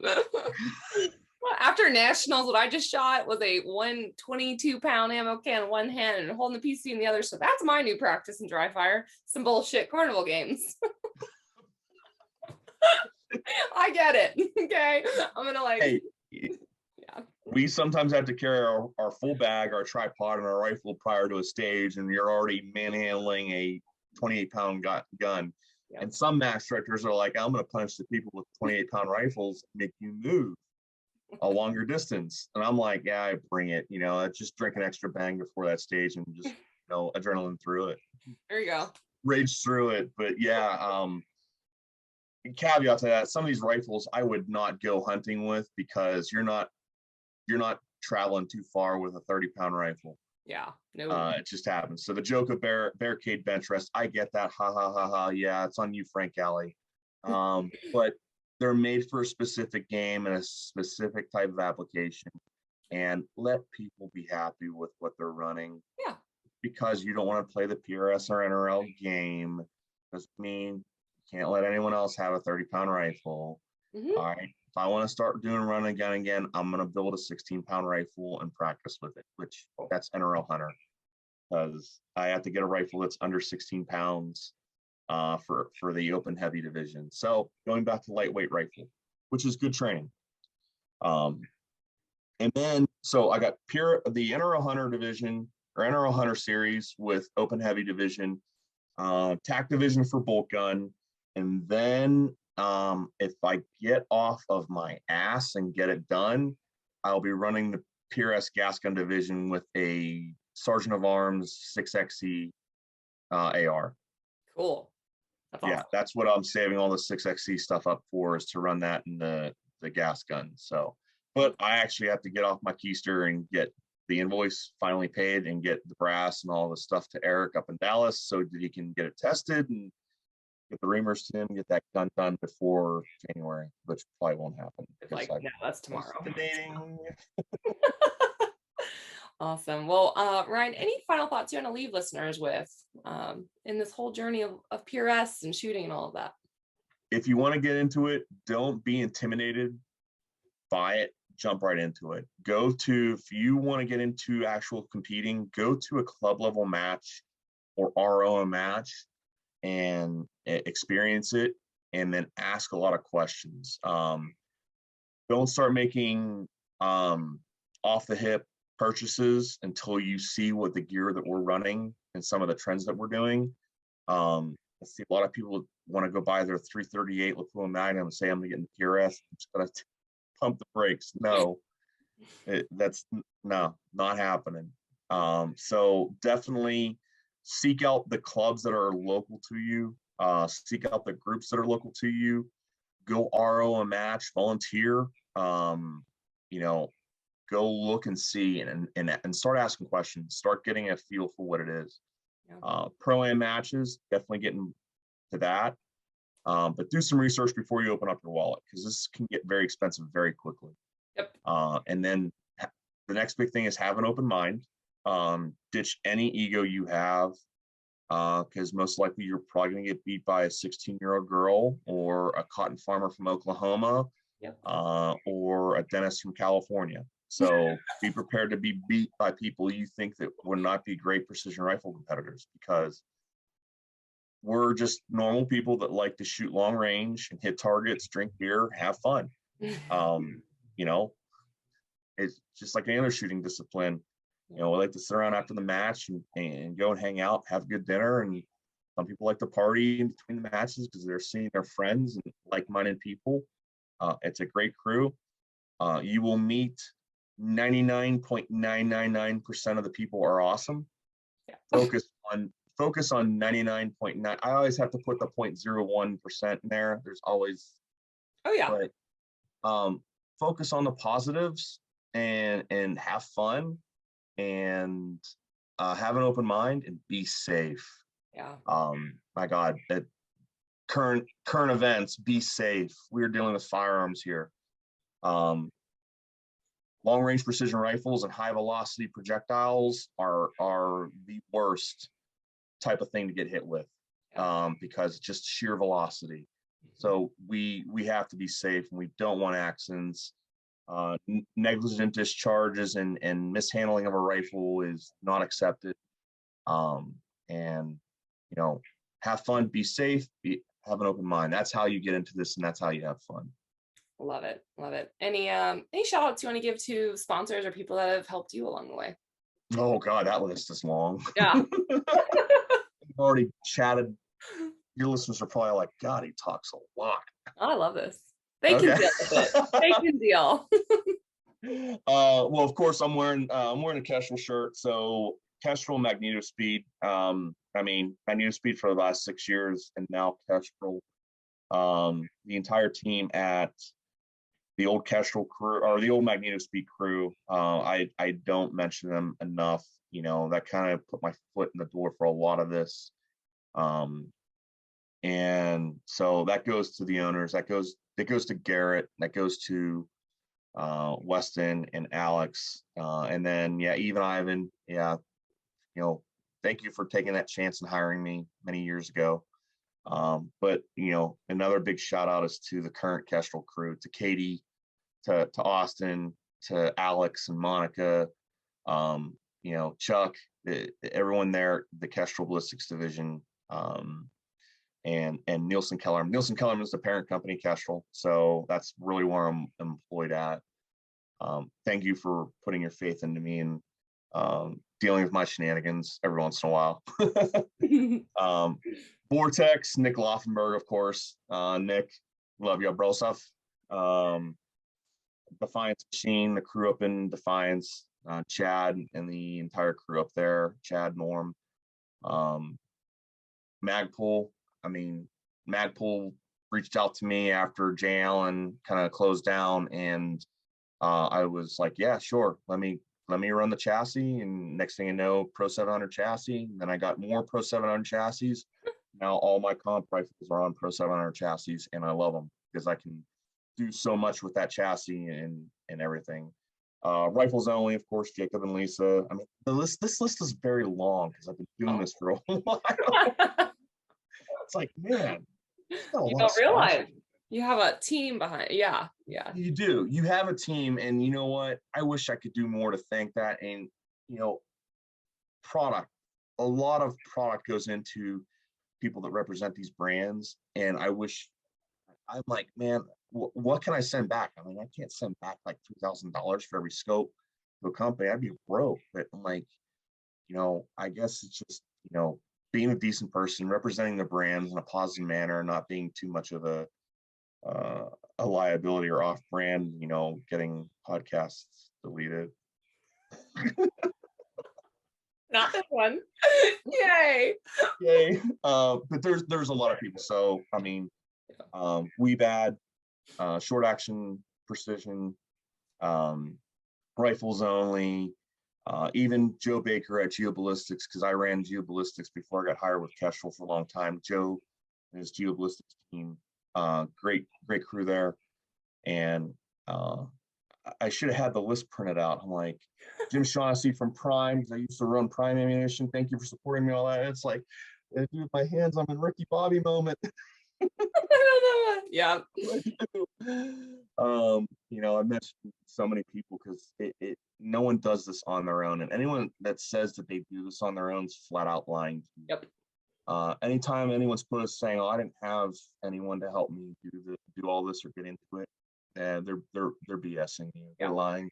Think about it. Half of those people are married. It takes your wife to watch the kids or whatever, Exactly. And even if you're not married and you don't you still have people that have chosen to be a mentor or help you or guide you. You just got to be appreciative of those people, and you got to recognize them, because if you turn your back on them, sorry.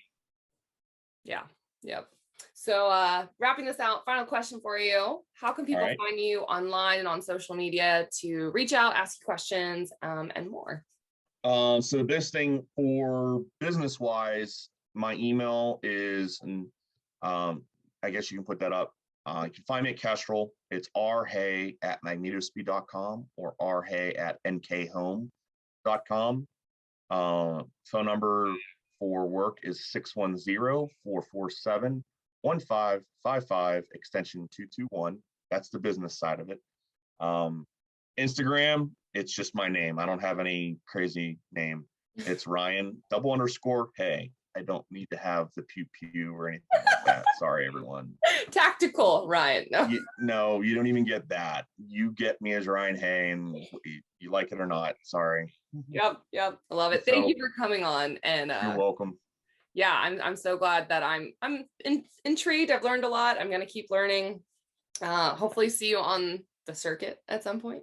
Circuit, yeah, hopefully. And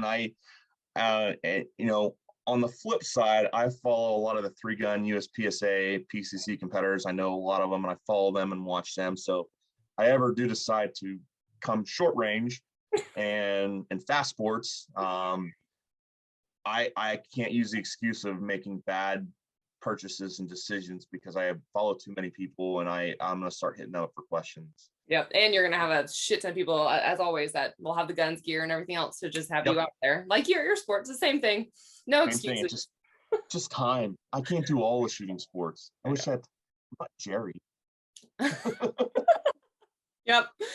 So thank you again. For those listeners, reach out to Ryan if you have questions, ask about Kestrel, MagnetoSpeed. I mean, there's so many resources out there. So there is. We have our monthly Zoom classes that are free. Just go to the website, go under support, and find them. And we do those classes. They're free. They're monthly, and you get the recording and a 10% discount. Yep. They're badass. They're a lot of fun. So awesome. Well, thanks for listening, everybody. And stay tuned for the next episode. Thanks for listening to the Reticle Up podcast. Be sure to subscribe wherever you get your podcasts and on YouTube. Follow along on social media at Reticle Up or 3Gun Kenzie.